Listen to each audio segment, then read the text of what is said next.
Përshëndetje miq të portalit Timoni.al, mirë se keni ardhur në episodin e radhës në Timoni Podcast. Sot kam të ftuar Besart Logu, zëvendës drejtuesi i Departamentit të Drejtësisë pranë Partisë Demokratike, gjithashtu drejtues i Studio Ligjore Logu. Me Besartin sot do të flasim dhe të analizojmë situatën politike post-zgjedhore. Çfarë shkoi keq me Partinë Demokratike? Pse Edi Rama fitoi 83 mandate? A ishte ky një vullnet i lirë popullor apo një vullnet i diktuar nga banda siç pretendon opozita? Për këto dhe shumë pyetje të tjera, kam nderin që të flas me Besart Logun. Besi, faleminderit që pranove ftesën dhe mirë se erdhe në Timoni Podcast. Faleminderit për ftesën Elmer dhe ju uroj suksese në këtë rrugtim të ri. Kam besim që do ja dini fal eksperiencës dhe vullnetit që keni për t'ia dalë. Uroj Timoni Podcast shkëmbar. Shumë faleminderit. Besi, do ta nisim pa shumë pretendime situatën, sepse është e tillë. Ne si njëkohësisht gjithashtu bashkarisht si ti dhe unë kemi qenë përkrahas të opozitës, ta themi këtë gjë, sepse mendojmë që situata politike në Shqipëri duhet ndryshojë. Ndërkohë që neve mendojmë kështu, populli ka vendosur ndryshe. A mendon që këto zgjedhje janë ashtu siç pretendon Sali Berisha, që ka qenë ndikimi i bandave për të mos që shqiptarët që mos votonin të lirë, që prodhon këtë rezultat? Faktikisht Elmer, opozita me gjithë ato uljet e ngritjet e saj, sidomos në 4 vjeçarin e fundit, pa diskutim kanë ndikuar në rezultat, por jo në masën e rezultatit 83 me 50 mandate, duke përfshirë dhe mandatet e partive të vogla. Populli realisht doli, votoi, kishte prezencë, kishte pjesëmarrje, por rezultati prej 83 mandatesh pa diskutim që nuk është një vullnet i lirë i zgjedhësve. Ne kemi të paktën në 5-6 qarqe që ka pas prezencë të bandave, ka pas ndikim. Kemi pothuajse një shtrirje në të gjithë territorin e Republikës Shqipërisë të përfshirjes së institucioneve, qofshin këto qendrore apo lokale, dhe çdo agjenci tjetër shtetërore, në përfshirjen e fushatës zgjedhore dhe favorizimin e kandidatëve për Partinë Socialiste. Pra, kishim një garë të pabarabartë, kishim një opozitë të dërmuar nga lufta brendshme, por kjo ndikon maksimumin atë, krijon apo nuk krijon atë shpresën ngjit apo nuk ngjit si opozit, por nga ana tjetër kishim këtë trysninë e bandave, e parave, e administratës shtetërore, prezencën e shtetit në një garë elektorale. Le të ngelemi tek bandat. Pas 12 vjet qeverisjes që Edi Rama ka prodhuar një sër skandalesh, afera korruptive, njerëz që janë hedhur mish për top në SPAK, janë arrestuar, pra, duke filluar Ilir Beqa, Erion Velia, shumë emra të tjerë. Pse shqiptarët pranuan të ulnin kokën para bandave, pranuan të ulnin kokën para drejtorëve, para individëve që joshin apo i gënjenin, ta themi, popullin edhe njerëzit për t'i marrë votën? Pse pranuan këtë lloj oferte?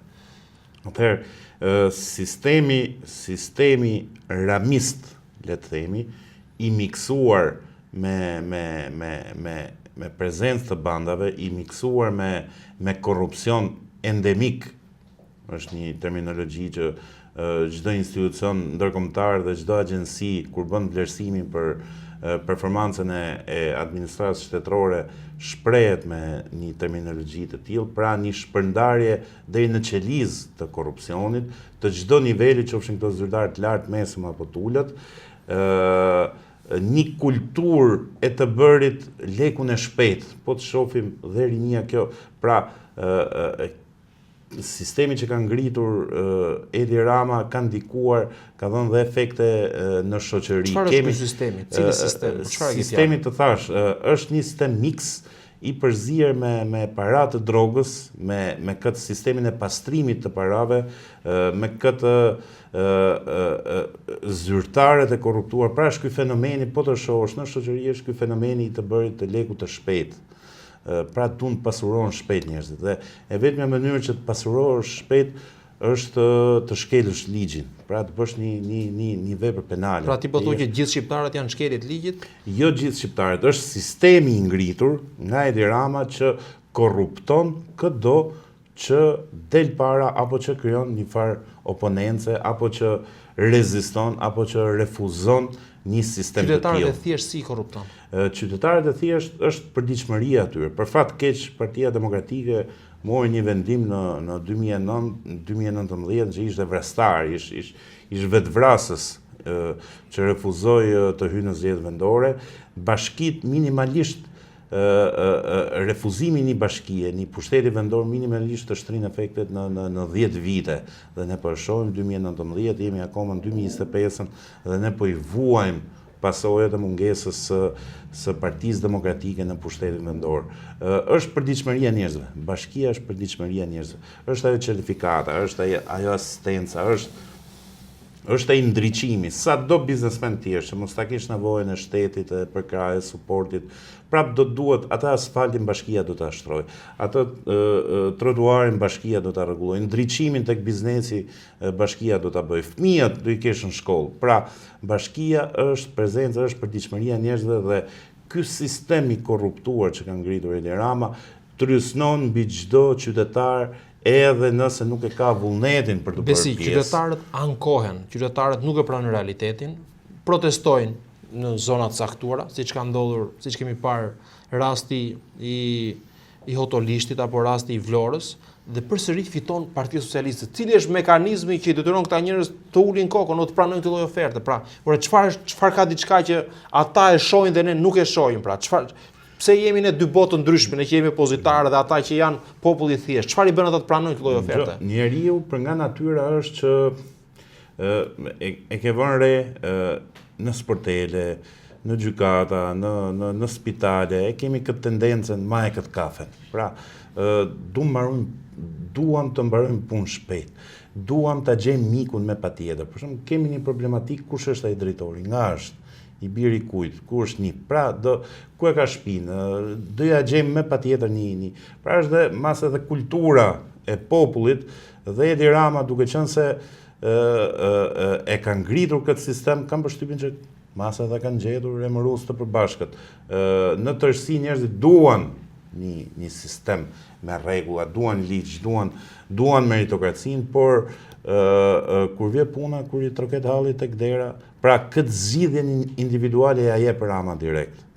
Rama nuk është në gjendje të t'jap një zgjidhje, le të themi kolektive për gjithë shoqërinë, për gjithë Shqipërinë, për gjithë shqiptarët, qofshin këto opozitarë apo jo, qofshin këto të ndershëm apo jo, por Rama kur vjen puna tek ai halli që të troket në derën tënde, zgjidhjen, ky sistem ta jep zgjidhjen personale. Patronazhistit mbaron punën. Pa diskutim. Prandaj do duket si shenja disfatiste këto, në mënyrë kategorike jo. Ka diçka në merë. Në qoftë se ne do pranojmë a priori që Rama ka ngritur një mega strukturë, që është I fuqishëm tashmë, dhe realisht është çfarë do duhet bëjë opozita. Duhet bëhet me një më të fortë se Edi Rama. Dhe në rastin konkret, me një fortë se Edi Rama, janë partnerët, kryesisht Shtetet e Bashkuara të Amerikës. Dhe gjej më vend të përshëndes zotin Berisha dhe çdo person tjetër që radh parë ka menduar dhe është investuar në lidhjen e asaj kontrate. U godit shumë në media, propaganda qeveritare tentoi ta shiste si një kontratë jashtëligjshme. McGonigal 2, pra pjesa 2 të një akti korruptiv me aktor ndërkombëtar, por jo, është si dita me natë me Charles McGonigal. Partia Demokratike ka jetike rindërtimin e marrëdhënieve me Shtetet e Bashkuara. Para se të dalim tek PD-ja. Pra duhet ta lidh çfarë I duhet bëj që mos të përcjellim nota disfatiste tek opinioni. Do të ndalim me ty, po do të diskutojmë një çik më shumë për qeverinë, më thënë, ore për të analizuar anën psikologjike dhe të mendimit, anën strukturore të mendimit shqiptarëve se si pranon ofertën e qeverisë, pra në këtë sens e kam. Thej që nuk e prisej që Rama të merrte këtë numër mandatesh. Sa mendoje që mund të shkonte Rama dhe pse e kishe këtë lloj numër në mendjen tënde? Realisht unë si publikisht por dhe në tavolina me miq mendoja që ajo parti e cila do dilte forcë e parë nuk do mund ta bënte vetme qeverinë. Pra, mendoja se do kishim një qeveri koalicioni. Qoftë kjo PS-ja forcë e parë apo qoftë se do ishte Partia Demokratike forcë e parë.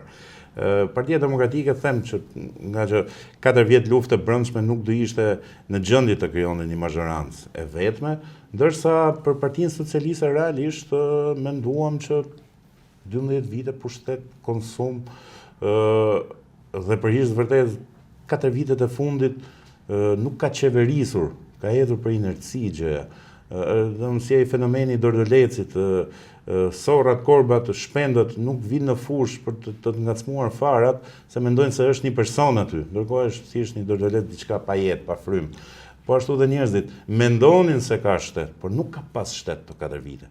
Qoftë dhe një kontratë korruptive si ajo e koncesioneve në shëndetësi apo e incineratorëve të tjerë. Pra nuk ka pas një projekt, se realisht këto kontrata në thelb mund të jenë korruptive, po ama formalisht ka ekzistuar një tip reforme qeveritare në fushën e shëndetësisë, sa i përket një shërbimi të caktuar. Pa çka se derivojnë në një kontratë korruptive se vullneti është i tillë. Pra as kontratat e tilla nuk kishim këtë 4 vjeçarin e fundit. Dhe nga këto premisa unë nisa që mendoj nuk do bëj. Nuk do bëj shumicë, por është dhe sistemi, është dhe kodi zgjedhor i cili kryesisht favorizon partitë të mëdha. Pra ti mendoje që Rama do merrte 69 mandate, praktikisht 14 mandate i do të ishin mandate opozitës ose partive të vogla. Kush ja ka dhënë Ramës këto 14 mandate? Bandat apo blerja e votës drejt për drejt terren? Përveç se bandat, ne qoftë do shohim listat e çdo qarku, ti marrim me radhë kudo ka prezencë të bandave. Prezencë të zyrtarëve të lartë të korruptuar. Shikoje qarkun Dibër, ty të doli ish kryebashkiaku, i akuzuar dhe për vit parë nga këto të vijës zjarrit për çështjen e 21 janarit, zoti Malaj, i akuzuar që jep tendra familjarëve të tij për tendra korruptive të tjera me radhë, doli më i votuari. Zbresim në qarkun Lezhë, më e votuar në qarkun Lezhë doli një zonë nga Fush Mamursi. Më i votuari në qarkun Durrës është zotëria që përflitet që ka mbështetjen e Arken Balla. Arken Balla që kishte mbështetjen e grupeve të caktuara kriminale, në Elbasan, në Vlorë, në Fier, Ceno Klosi del. Në gjithë botën taksidari, ai që të vë gjobën, ai që të merr paratë, që të heq paratë nga xhepi.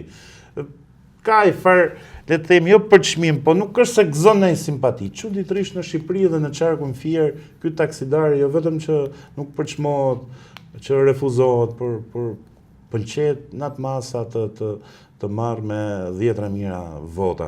Kështu që ka ndodhur disa fenomene, Sara Mile.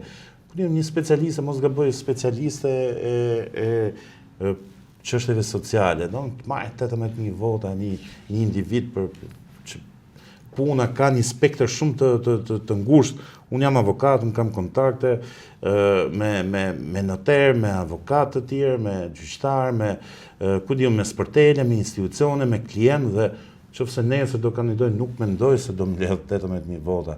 Ndërsa një zonjë, një vajzë e re, specialiste për çështje sociale, mos gaboj, arriti në qark të Elbasanit.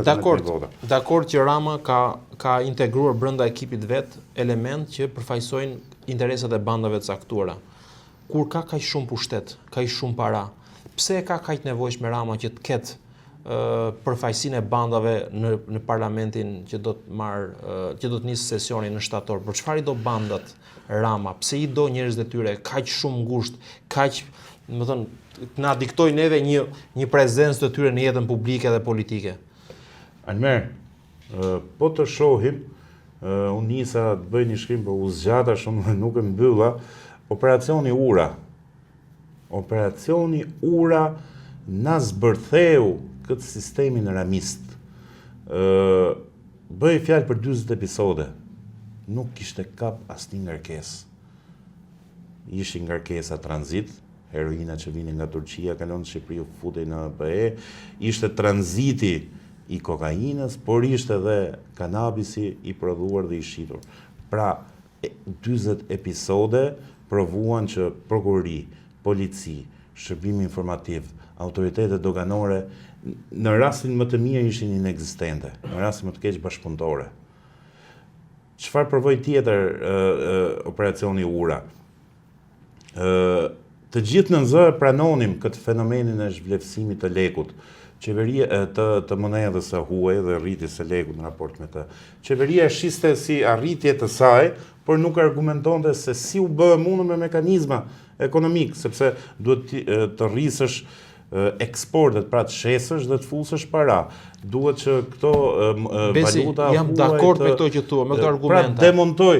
Kemi momentin tjetër. Pse i do Rama parlament këta njerëz, pra? Pse këta na diktojnë? Pse na sillin njerëz në parlament? Garancia e tyre sepse po këta kanë garanci qeverinë, më zotri. Jo, ato duan njerëzit e tyre. Qofse Sara Mile do mbroj kontenierët apo doganierët atje? Janë syri, veshi i goja e bandave. Pra, nuk është, mund t'jetë Sara Mile kështu një higjë, po është veshi i bandës aty. Është syri që shef, është goja që flet për llogaritë atyre. Po shkoj deri ke mend jashtë në gjendje Sara Mile të mendoje të sillet në atë mënyrë. Po ama këto shisat bazë i vën punë, këto funksionet bazë të qenies njerëzore i vën punë dhe përcjell diçka. Pra është prezente, janë ata në institucione. Qofse në 2013 Rama mori banditin i veshi kostumin e politikanit, ose u detyru opozita të propozoj ligjin e dekriminalizimit, sot kemi arrit në një pikë që bandat fusin njerëz, pra marrin një njerëz të shkolluar, një profil jo kriminal, pa të shkuar kriminale dhe fusin pra në këtë aspektin penal është i pastër, është i zhveshur nga këto ngarkesë. Dhe është njeriu i tyre aty. Ato e duan këtë garanci nga Edi Rama. Ato e dinë shumë mirë që Edi Rama të shet, nuk të mban. Gjithsesi të thash, prezenca e njerëzve të tyre vlen që këto të jenë të azhërnuar. Kujtojmë rastin e Jurgis Qyrbes, antari i Komisionit të Sigurisë, me atë një informacione për cilën korale. Ky është mekanizmi. Kjo është skema në cilën funksionon Edi Rama. Prandaj opozita kush e ngarkon opozitën, pa diskutim që opozita ka ato përgjegjësitë e veta dhe duhet të hyjë në analizë pasi të myll këtë pjesën e provimit të farsës zgjedhore, por kush e ngarkon opozitën me përgjegjësi nuk mund të fitojë, ka gabim. O nuk jeton në këtë realitet, o jeton me një realitet paralel, o ka probleme mendore dhe nuk e koncepton dot këtë realitet që jetojmë. Realiteti i tillë është merr. Sistemi është ngritur në çdo qelizë dhe është funksional dhe ndikon. Mos mendo unë ti tjetër janë shumë pak vetë që ne ja arrim dalim, i realizojmë këto qëllimet tona, këto nevojat tona në mënyrë pavarur, po mos mendo që janë gjithë shumë, e sidomos në rrethe që këto ndasit i majt i djathi janë shumë të theksuara. Ai djathi ka ngel pa shërbime aty dhe shumë i ekspozuar ndaj një ndikimi të tillë, ndaj një oferte joshëse të tillë që bën ky sistem i ngritur nga Edi Rama. Besi neve hym tek për të analizuar dhe disa detaje, disa aspekte nga opozita. Sipas teje, cilat ishin arsyet kryesore që nuk e bën Partinë Demokratike fituese? Nëse mund t'i rëndisësh në mënyrë kronologjike. Aspekte organizative ka sa dur që këto nuk është se përbëjnë interes arsye më të rëndësishme madhore sipas teje. Për opinionin, për mua më madhorja dhe vetmja që mund të them është nuk do të duhej të hynte me Edi Rama kryeministër. Në kodin zgjedhor merr parashikohet mos gaboj neni 91 kodit zgjedhor, parashikon periudhën e ndalimit zgjedhor, 4 muaj para datës së zgjedhjeve, nuk miraton ligje, vendime, nuk jepen leje ndërtimi. Pra çdo vendimmarrje me efekte financiare është e ndaluar, nuk punësohen, nuk bëhen lëvizje paralele. Pra çdo lëvizje që nuk kupton, çdo vendimmarrje institucionale, çdo vullnet që nuk kupton të më jep, është e ndaluar për 4 muaj. Dhe opozita do duhet të përfshinte në ndryshimet e kodit zgjedhor qeverinë teknike për këtë periudhën e ndalimit zgjedhor. Pra që praktikisht me zgjedhjen 11 majit fillonte me 11 janar. njerëzit mendojnë që qeveria teknike është ajo e 2017-ës, domethënë banaliteti që bëri Lulzim Basha me 2 javë qeveri teknike, ndërkohë që Partia Socialiste kishte nis fushatën dhe ishte në prag të mbylljes. Ne ishim në çadër dhe ne tani mendonim kush do vetë ministër, çfarë do bëjë ky ministër, a do ketë kompetenca me fut njëri në punë. Pra fillon këto banalitetet dhe njerëzit mendojnë që qeveria teknike nuk vlen, nuk funksionon. Jo, 4 muaj para datës së zgjedhjeve funksionon. Pse? E para, administrata ndihet më e çliruar. Nuk e ka atë drejtorin, atë patronazhistin në përkombë. Edhe qoftë është ai patronazhist nivel specialisti, i bie vlera, i bie pesha, se patronazhisti merr suportin e drejtorit pa bëhet aq prepotent, aq ndikues, aq kërkon llogari nga vajtë sirë dhe pushkovës, sa njerëz këtë do votosh, si do votosh, ku shkove. Pra, çlirohet administrata. Dhe e dyta bandat. Bandat nuk e kanë më garancinë, sepse në momentin që nuk e ke më kryeministrin, në momentin që nuk e ke ministrin e brendshëm. Tani doli ministri i brendshëm në detyrë, kandidat në listën e hapur. Dhe pam sa vota mori. Temi të vërtetë të sinqert. Ervin Hoxha nuk është se ka një profil politikani, ëh. Nuk e din ka punuar administrata. Jo, ai ka qenë ka bojet partia në Partinë Socialiste, mos gaboj jo. Jo, nuk vjen nga radhët e nuk vjen nga strukturat e partisë, nuk është se bëri ndonjë gjë për kryeqytetin që qytetarët e Tiranës tani të sulen gjithë votojnë Ervin Hoxhën. Për çfarë do të votojnë Ervin Hoxhën? Ose Blendi Gonxha. Mund të jetë, është një eksponent i hershëm i Partisë Socialiste, kontributor, po një vit 2 ka që e risolli në tregun politike e Rama. Pra, janë 2 profil, ndryshe mund të them për Erion Braçën, që deri diku i ka vota socialistësh nga këto, ka profilin e tij. Po për këto 2 emra ka pyetje të mëdha. Besi zoti Berisha ndërtoi një program shumë të mirë, mori pranë vetes La Civita, krijoi frymën që amerikanët i kishte pranë vetes, por prap nuk fitoi. Çfarë pengoi Partitë Demokratike që mos ishte fituese? Ora, cili është shkaktari? A qëndrojnë pretendimet që po ngrihen tani pas zgjedhjeve që zoti Berisha gaboi me rreshtimin e skuadrës, gaboi me futjen në listë të senatorëve apo të besnikëve vet dhe lënia jashtë mos nxjerrja atyre në listë hapur. Pra, mos ishte një strategji e gabuar kjo, sepse pretendimet që ne kemi Amerikën mbrapa dhe mos fitosh zgjedhjet dhe të pretendosh përsëri nga ana tjetër që morën bandat, ka diçka që nuk shkon këtu. Si gjykon këtë pjesë? Unë zotin Berisha e mirë kuptoj, sepse ishte i diktuar të kishte prezencë amerikane. Pse? Ai mori goditje nga Amerika dhe u kriju ideja në opinion që Berisha si kanë fut vizën amerikane. Dhe që të binte të thynte këtë mur, këtë barrier që ngriti propaganda e qeverisë, atij do i duhej t'ja kthejnë me një monedë, të kishte prezencë amerikane në fushatën e tij dhe taktikisht ishte lëvizja e dur, por a mjafton të kesh një amerikan krah dhe të fitosh zgjedhjet? Në mënyrë kategorike jo. Për mua lëvizja më me vlerë është lidhja kontratës me kompaninë Continental LTD më zgaboj. Nuk dha asnjë lloj efekti për zgjedhjet. Jo, ajo është afatgjat Almer. Unë nuk e thoja dot publikisht, por kam qenë i bindur që Berisha e kishte kohën në dizavantazh. Pra, me 20 janar mori detyrën administrata re, me 11 maj ne kishim zgjedhjet. Ishte pothuajse e pamundur që për 3 muaj Partia Demokratike të hynte në ato prioritetet e administratës së re. Sot kjo kompani është ndër kompanitë më të forta në treg. Ka përfaqësues, ka njerëz që kanë lidhje me administratën e Shtëpisë së Bardhë dhe me administratën e Rubios.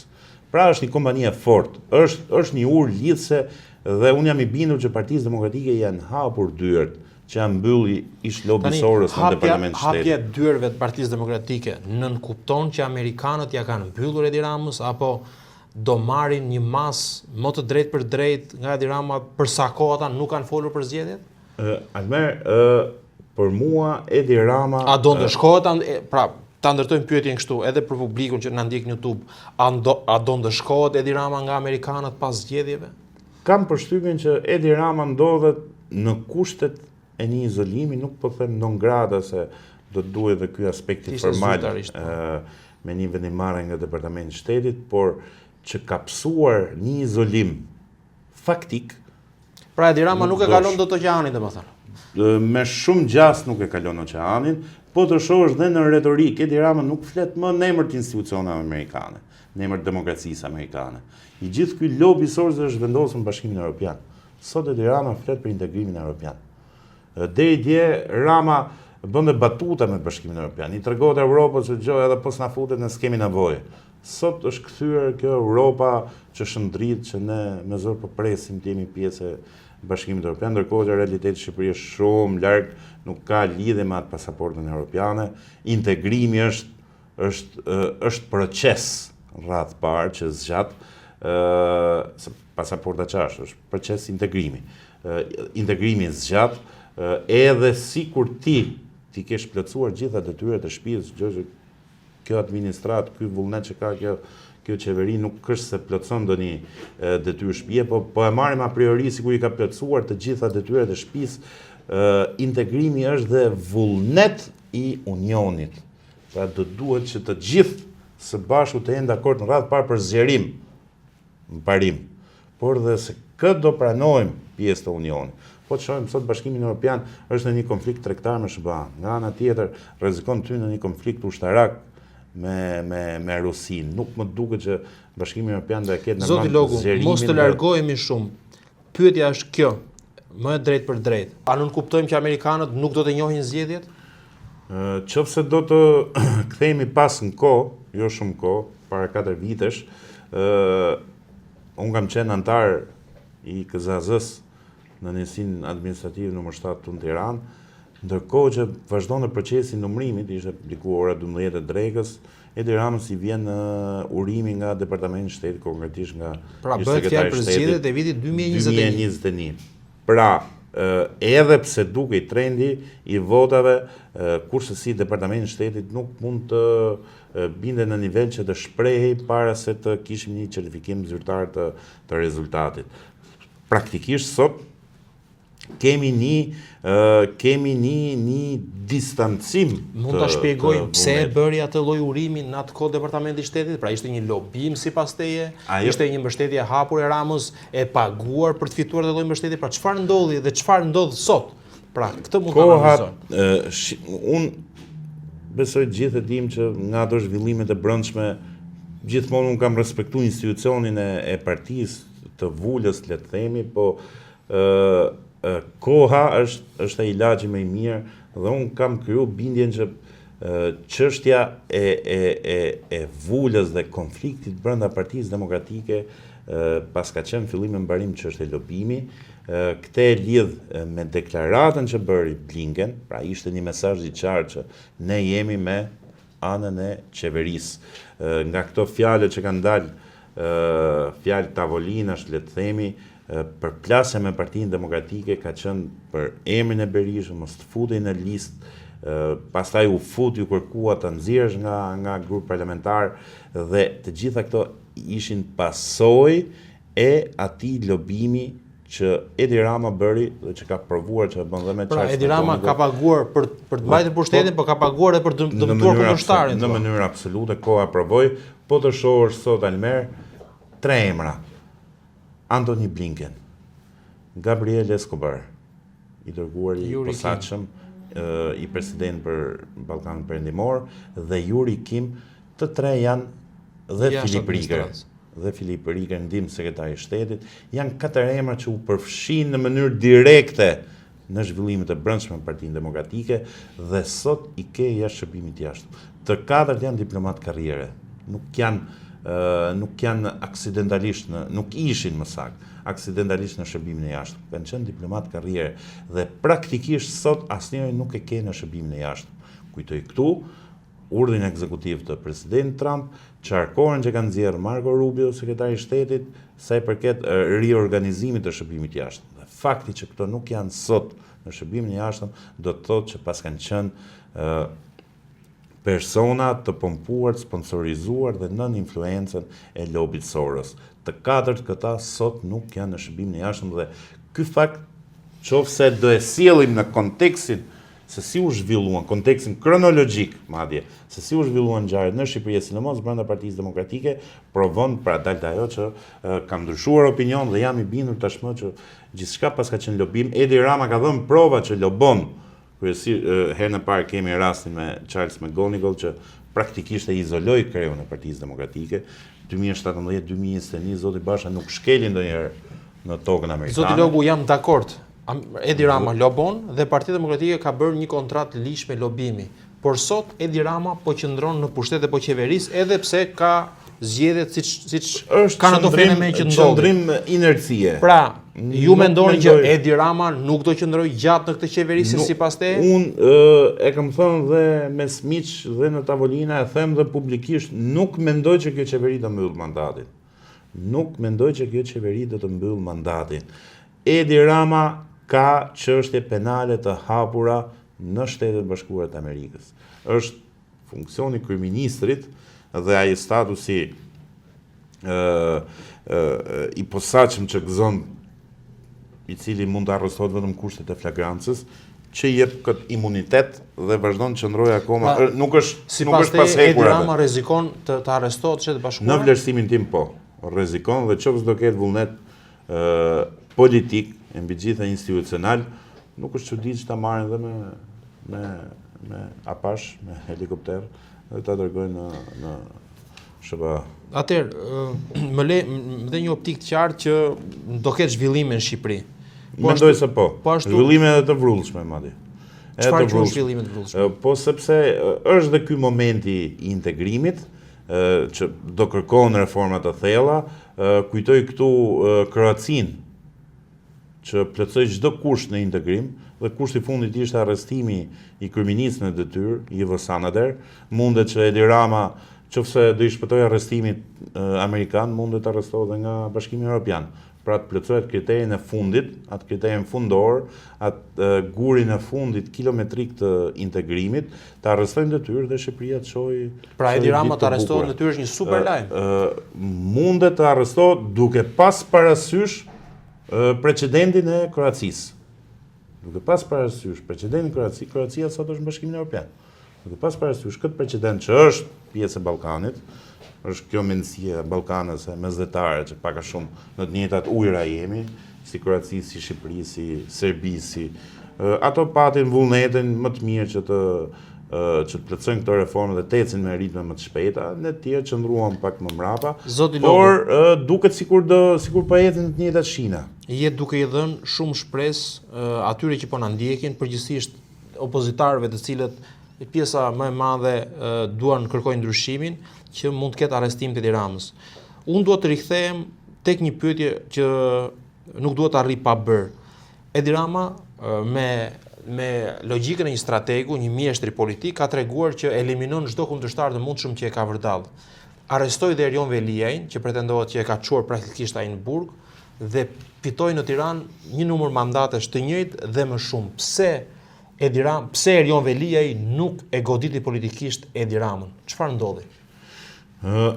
Erion Velia, unë të jemi sinqert, prisja në një reagim, sepse ishte kriju kjo bindje që Erion Velia është trashëgimtari. Është i fuqishëm. I Edi Ramës. Kishte lidhje me lobet e huaja, kryesisht atë të Sorosit, kontakt që kishte me Alex Sorosin, kontaktet dhe influencat që krijoi në cilësinë e kreut të Bashkisë Tiranë, pra ishte kandidatura potente e mundshme që mund të merrte drejtimin rreth Partisë Socialiste dhe më pas të ishte kryeministri i vendit, tregoi që nuk ka stof politikane, tregoi që është një politikan ambasadash, politikan kështu me shiringa, me vaksina, si që janë këto partitë e vogla që dolën, edhe këto janë pompume të fryme me vaksina.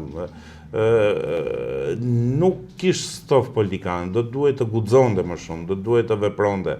Sidomos këtë zgjedhje ishte rasti ideal që të provonte të thash pra domun pas ka qenë produkt vaksinash. Atë që i mbajti vaksina, në moment që nuk e mori dozën, se është në izolim, tregoi që është i pafuqishëm. Ai do duhej të organizonte të gjithë rrjetin e tij, të sabotonte këtë zgjedhje, ose të suportonte një parti, qoftë të vogël, masat e Partinë Demokratike, një kandidat të caktuar, dhe të tregonte që kjo është pesha ime në qarkun Tiranë. Do të duhet ta bënte. Fundja politika është luftë. Tregoj që pas ka qenë si Lulzim Basha i thotë Berishës ik. Se ka pam politik, të thush tjetrit ik. Merre zotri. Unë i them do të Almerit ik. Nga karrige unë Almerin arzoj, e heq, e kodas, është luftë zotri. Është luftë, është betejë, shesh. Til në shesh për plasu, fitoja karrigen, fitoja postin, fitoj benefitet, fitoj gjithë shka që atësjelloja karrige. Nuk ka ik. Edhe në Velia, si duket, pas ka qenë kjo shkolla e politikani që në këto zgjedhje të 11 majit pam një strukturë të posaçme të ngritur nga SPAK, pra një strukturë që do parandalonte krimet zgjedhore.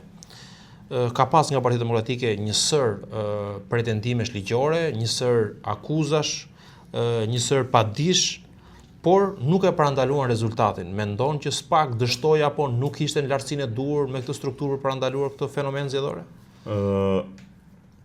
Fatkeqësisht, e them për opinionin publik, me që del që ky institucion ka besueshmëri të lartë dhe mbështetje të lartë, fatkeqësisht SPAK dështoi. Unë nuk është se prisë ndonjë gjë të madhe.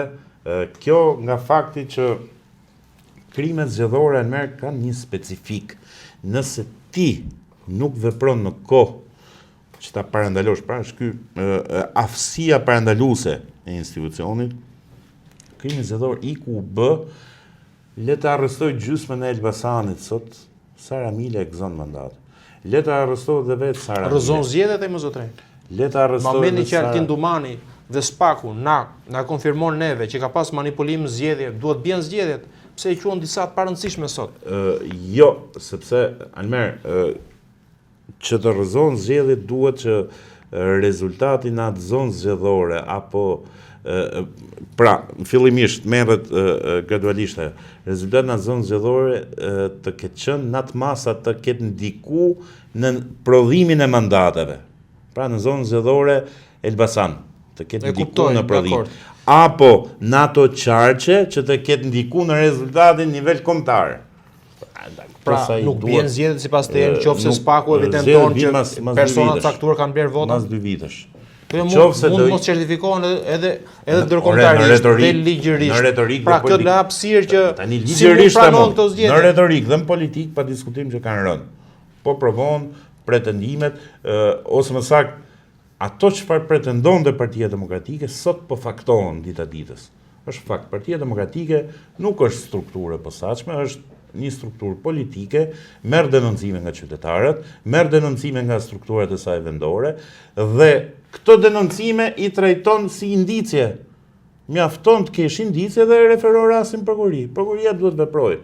Almer, ne kemi thënë që në Elbasan po blien vota. Po 24 orë mo, përgjim ambiental. Ku? Ne, tashi, nuk blen gjithë Elbasani vota, nuk blen gjithë njësia 7 vota. Nuk duhet të ngutemi, duhet të presim rezultatet e SPAK. Nuk blen gjithë qarku Fier vota. Janë 5-6 vetë në Fier, 2-3 vetë në Reskovec, 4-5 vetë në Patos. Por zotëri, ti po më thua që SPAK i pas ka shërbyer Edi Rama sipas te me këtë logjik. Atëherë, SPAK-u i ka shërbyer. SPAK-u tregoj që ishte dështim total. Dështim nga pavësia apo dështim nga kontrolli i qeverisë? Dështim pse? Sepse nëse ti thua që 5 njerëz kontrollohen, përgjohen dhe këta se kanë bërë, do thotë që s'kan dash ta bëjnë apo jo? Almer, Partia Demokratike ka pretenduar X drejtori, titullari Almer Toska nuk është në detyrë, por është duke bërë fushat në X qark. Çfarë mund bënte prokuroria? Një shkres institucion. Ligji për nënpunë civil nuk e lejon zyrtar niveli lart që të shpreh mendimet e tyre politike. Nuk ikën pas orës 4 në fushat. Ja pra, duke qenë se ligji nuk, po jo edhe pas orës 4, zyrtarët nivelit lart nuk i lejohet që të shprehin publikisht opinionet e tyre, qëndrimin e tyre politike. Dhe as të jenë antar të partive politike. Zyrtarët e mesëm e tul mund të jenë antar, por as ato t'i shprehin publikisht. Një shkres prokuroria. Institucioni është filani këtu? Jo, është me raport 2 muaj. Qeliza telefonike, ku është Almeri? Të bë fushat në Ballëdret Lezhës. Minimumi shpërdojmë, mos dalë të kemi zëdhor. Shpërdojmë detyrë. Merr Almerin, futem burg. Te bënde do të prokuroria zotëri. Sa të ha kokë, 72 orë, 3 ditë punë. 3 ditë punë.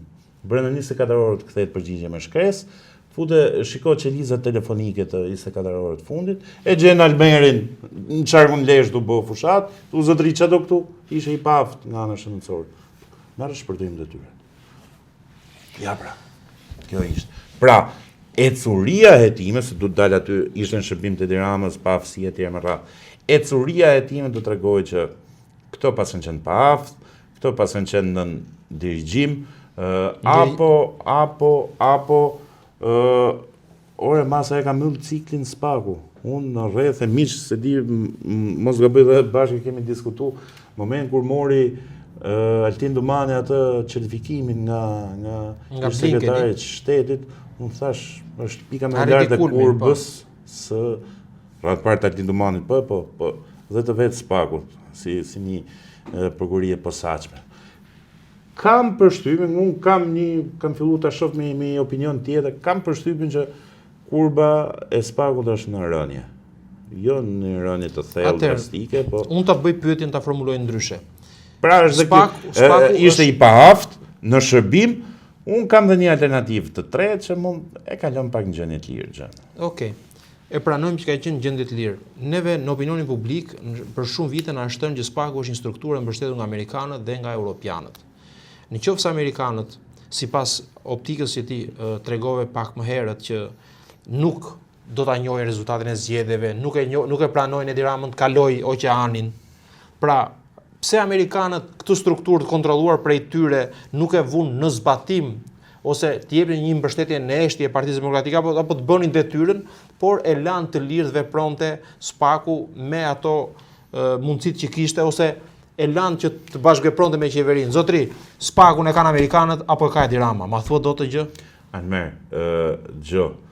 Spakun e ngritën amerikanët, e mbështetën amerikanët, jo vetëm në aspektin teknik, operativ, logjistik, se i përket hetimit të krimeve, por dhe me qëndrime publike, se për sa kohë keni prokurit posaçme, ti do merresh me politikan. Politikanë e dim që kanë atë presion, influencën, nuk është kollaj të hetohen, dhe prokurisë do i duhet i suport, pra atë që thash më parë që kur ke dikë më të fortë, çfarë do duhet bësh? Bësh me dikë më të fortë se ai. Dhe në rast konkret Spakut i duhej të bëj me më të fortin, pra me amerikanët. Sot nuk është se kemi ndonjë mbështetje, prezencë, deklarat që kishim gjatë periudhës së Jurikim. Po, kemi këtë suportin teknik, operativ, logjistik, me konsulencë, po ama qëndrimin publike nuk është se kemi, Almer. Pra, ti mendon që amerikanët e kanë tërhequr orientimin për çështje të caktuara? Ambasada nuk po bën deklarime apo se ne mësum tani shkoj Jurikim, ambasadën e dha përshtypjen që e caktoi ajo Altin Dumani. Të kujtohet për plasje për zgjedhjen e kreut të Spakut. Ishte teatër, ishin gjitha kamerat, ishin gjitha televizion po jepnin live votimin. Ne ishim lam çdo punë për shifnim si do votohet dhe kush do votohet. Pra, nuk e kemi më këtë shfaqje. A pas ka qenë një shfaqje me regjizor e dirigjuar? Dyshoj që po. Sot, Amerika është më racionale në qëndrim. Është më të rrezikshme për i shef gjërat nga jashtë, për i shef gjërat nga sipër. Pra, për i shef me një sy më objektiv se syri Jurikim, që ngriti shumë pikpyetje. Altin Dumani, zotri, është njeri amerikanëve apo është njeri Edi Ramës? Kujt i shërben ky njeri? Altin Dumani është një shqiptar. Almer, që jeton në këtë realitetin shqiptar, që i duhet të jetë, si që ka populli atë shpenë liro shtrëngo, është edhe shumë Amerikan nuk e bëjmë dot Altin Dumanin. Unë të thash, për mua Altin Dumani si figur e mylli ciklin e tij me dekoratën e antikorrupsionit që i dha ish sekretari i shtetit. Druaj se ciklin e ka mbyll dhe institucion që i drejton. Zoti Logu, janë përfolur disa ministra dhe zyrtarë të lartë të Partisë Socialiste, duke përmendur Tauland Ballën, Belinda Ballukun, Erjo Veliajn që përfundoi në burg, dhe shumë zyrtarë të tjerë, drejtor të Belinda Ballukut, edhe të ministrave të tjerë që u panë që në këto zgjedhje ishin faktor shumë i rëndësishëm që prodhuan vota. Në rast se SPAK do të kishte arrestuar këta njerëz para zgjedhjeve, do të kishim një rezultat tjetër dhe a duhet ta bënte këtë lloj veprimi? Realisht do duhet ta bënte. Hetimet duhet të jemi dhe objektiv në qëndrime. Krimet, shpërdorim detyrës, korrupsioni, pastrimi i produkteve veprës penale, pra janë disa vepra penale që nuk jeton kolla emër. Të jemi tani qëndrojmë objektiv te emocioneve që na rrobejnë. Është vështirë do kohën e vet që të jeton dhe të provon se shkon gjykat merr pafajsin tjetër. Është kollaj të bësh dosje dhe ta çosh për gjykim. Po çka ke provu me atë dosje? Tani edhe një prokurori pa çavure me një dosje që s'ke ku ta kapësh, besoj nuk e duam. Kur shumë veta në kohën nisur dhe nga profesioni që unë gjithmonë ju kërkoj që prisni. Tani nëse do duam ta ulan ballën pas hekurave, do duhet t'ja qëndisim atë dosje. Tani se çfarë dosje po bën prokuroria do shohim. Pra, puna prokurorisë matet me kërkesën që bën për komunikimin e akuzës. Pra nisin hetimet, bën 3 muaj, 6 muaj, 1 vit, 2 vjet sa i duan atij për të hetu.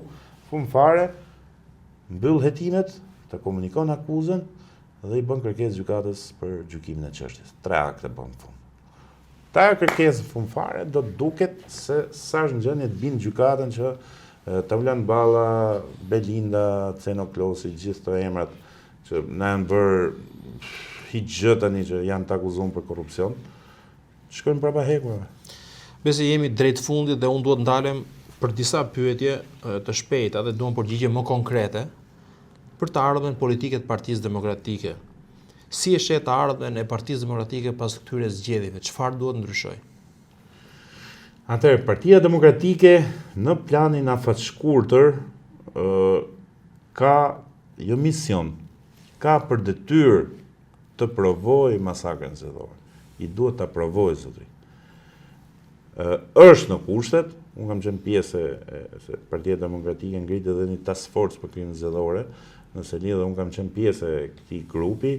Realisht, Partia Demokratike edhe pse ka patur dhe vazhdon të ketë ato pikpyetjet ndaj integritetit të institucionit legjislatuse, sërish Partia Demokratike e ka të kulturën institucionale dhe i ka referuar çështjet në SPAK, në prokurori të rrethë, pra varësisht kompetencës jurisdiksionale, lëndore, e me radhë toksore. Partia Demokratike tashmë i duhet të bëj atë librin e zi, jo si libri Lulzim Bashës që shkoi Marashi dhe dorëzoi në ambasada, në gjithë respekt për Marashin, po një libër të zi që të trokas në çdo zyrë, në çdo kancelari europiane dhe ato amerikane. Ka material pafund, ka denoncime, ka foto, ka video. Kujtoj vetëm videon që realizoi sekretari i përgjithshëm zoti Noka, Edi Rama, vlerësimin tim ishte në kushte të falë dekret vorën, të falë edhe një 2-3 mandate në Tiranë, vetëm ajo video mos t'i realizoi.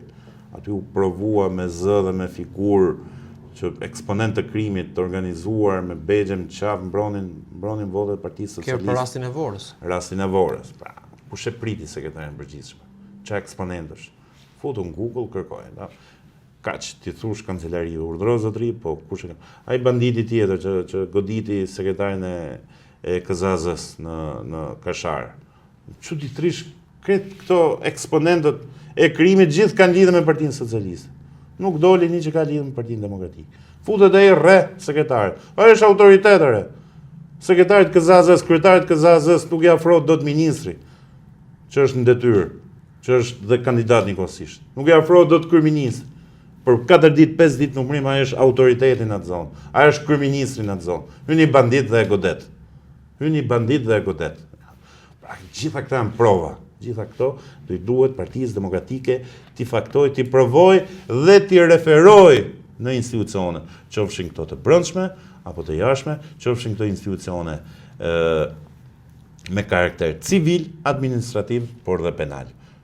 Në planin e afatshkurtër këtë duhet bëj Partia Demokratike. Qofse do hy në zgjedhjet e brendshme, Partia Demokratike ka braktis demokrat, ka braktis ato 533.000 vota, por dhe shumë tjerë që kanë qenë në ndrysninë e kësaj bande të rilindjes, që ja u vodhi e imponoi votën pro tyre. Pra do ndjen të braktisur të gjithë këto, qofse Partia Demokratike nuk provon masakrën zgjedhore. Pasaj, pa diskutim, Partia Demokratike do i duhet të përveç analizës së zgjedhjeve, do i duhet të futet në një ristrukturim dhe kur them ristrukturim, kam parasysh jo ristrukturimet që bën Lulzim Basha që pa hyrë zgjedhje me largimin e kryetarit, pa largimin e kryetarit. Pa hyrë zgjedhje kishte bë listën Luli, të tilla riorganizimesh nuk i duan më Partisë Demokratike. Ma mirë tri kështu siç është, se sa të bëj, domethënë që tjetë Almeri Besardi tjetër listë, e ne thjesht presim datën e udhëzimit e hapjes garës, është kot. Duhet të ketë garë, duhet pa diskutim dhe kreu i Partisë Demokratike, le të futet në garë dhe ai. Nuk mendoj se do dali kush ta sfidoj Sali Berishën, po pse do ta bëj Partia Demokratike një garë fars? Po atëherë Sali Berisha ka një profil. Pse mos të zbatohet Neni Basha i statutit që t'je një shumë mirë? Po, qofse do zbatohet Neni Basha, atëherë, pra Neni Basha zbatohet pasi ke provuar masakrën zgjedhore, dhe qofse ke provu masakrën zgjedhore ti praktikisht mund të hysh në zgjedhje parakoshme, pra nuk mundet partinë ta lesh pa kryetar, po në moment po marrim a priori. Nuk u provu masakrën zgjedhore ose u provu dhe partnerët hynë si garant për në një moment të dytë apo për zgjedhjet e radha apo për zgjedhjet bashkiake. Partia Demokratike pa diskutim duhet futet në riorganizim. Edhe në zgjedhjen e kryetarit të Dorigjit Berisha, të hyjë në garë sërish, le ta provojë. Del kush ta mund Sali Berishën zotëri. Nuk mendoj që del kush. Mos bëjmë kot, se kanë filluar këto propaganda qeveritare, po pompojnë emra. Jo Tabaku, jo Ali Mehmeti, jo Kolliçi, jo ky, jo Timi me Komtok. Ato 530.000 vota është një dysheme e Sali Berishës tua? Atë bëjmë kot, është një dysheme e Sali Berishës. Qofse do jetë në kushte të barabarta, qofse do ketë rregulla loje, gara, pa diskutim, edhe kandidatët, qofse do keni profil tjetër, qofse do ketë kodi zgjedhor një formulë tjetër, pa diskutim që Partia Demokratike i fiton zgjedhjet. Zoti Logu, çfarë duhet të ndryshojë konkretisht Partia Demokratike për të rifituar besimin e qytetarëve? Almer, unë i kam ndarë çfarë duhet të bëjmë pra që të fitoj besimin e qytetarëve? Time, në atë analizën time që bëj si Besart, unë ndaj Partinë Demokratike degët e kryeqytetit me ato të rrethave. Në kryeqytet Almer kishte një organizim të tillë të kandidatëve. Ato të listës mbyllur kryesisht u morën me aspektin organizativ dhe me strukturat, me komisionerët, me njerëz. Pra, ishin këto me eksperiencë, kjo palca e Partisë Demokratike që dinë se si organizon partinë. Ndërkohë, lista e hapur ishte ajo lokomotiva që mblodhi vota për hir të vërtetës. Duke pas parasysh dhe konkurrencën me partitë e vogla, duke pas parasysh që kryesisht elektorati gri është i fokusuar në kryeqytet. Ndryshe do duhej të ndodhte, por nuk ndodhi me degët e rrethave. Zotri, më thuaj besimin e qytetarëve si do ta fitojë. Ja, se këtu do të dalë. Në rrethe lista hapur nuk tërheq dot vota. Nuk mundet ai i 12 në qarkun e Fierit mbledh vota. Të duhej Gazmend Bardhi. Listë hapur. Drejtuesi i qarkut, Gazmend Bardhi duhet shkonte t'i kapte Alizotin Elbasan, t'i kapte njerëz dhe t'i thotë zotri, po investimin tënd e ke tek mua. Jam unë nesër. Si thash për Sara Milen e këto, zëri, syri, veshi, goja, mendja jote. Po këtë do kapte më parë më Besarti, kishe kapur bandat pra. Jo. Cilët faktor do kapte? Ato që humbën dhe listë që ju prek lista mbyllur zotri, duhet marrin maksimum mandatin e deputetit. Elbasani, Fieri, Vlora, mos gaboj dhe Berati, që ju prek lista mbyllur, zotri marrin vetëm mandatin e deputetit. Asnjë funksion partijak. Asnjë funksion partijak. Dibra. Ja, pra, është dështim. Rezultat katastrofal. Nuk mundet. Pra këto këto persona, këto drejtues qaqesh që ju prek lista mbyllur në vlerësimin tim përveç mandatit deputetit nuk mund bajnë asnjë detyrë partijake. Zero. Kjo është njohje e përgjegjësive. Se s'ta ka fajin Sali Berisha në Tiranë, që nga Milano vite në takim në Lezhë nga Lezhë, në Tepelen nga Tepelena, në Afit. Nuk ta ka fajin Sali Berisha. Nuk ta ka fajin Sali Berisha. Ta nxirrte Flamur Nokën listë hapur zotri. Ta nxirrte Belind Kelliçin listë hapur. Tani do ta përpjestojnë fajin. Është bërë një debat i madh. Ta bëj pyetje mbrapsht. Po. Ta lexojmë mbrapsht. Qofse do ishte Jorita Tabaku dhe doktor Ali Mehmeti në listë mbyllur do bënin këtë fushat? Do bëni fushat, por jo në këtë lloj ritmesh. Ja, do i përgjigj sinqert, do bënin këtë fushat? Më pak. Po, më pak, dakor. Atëherë, pse mos ta mendojmë që po të ishte edhe Flamur Noka, Albana Vokshi në listë hapur do bënin shumë vota se këto. Edhe ato kanë strukturë, edhe ato kanë njerëz, edhe ato kanë rrethe personash e influencësh që mund të bënin vota. Që mos t'i ngarkojmë listën e mbyllur me listën e thash. Në Tiranë kishin një detyrë tjetër, të merren me strukturat. Për mendimin tim e realizuar. Rrethet për mua ishin dështim. Beslogu, faleminderit që ishe në Timoni Podcast. Faleminderit Almer.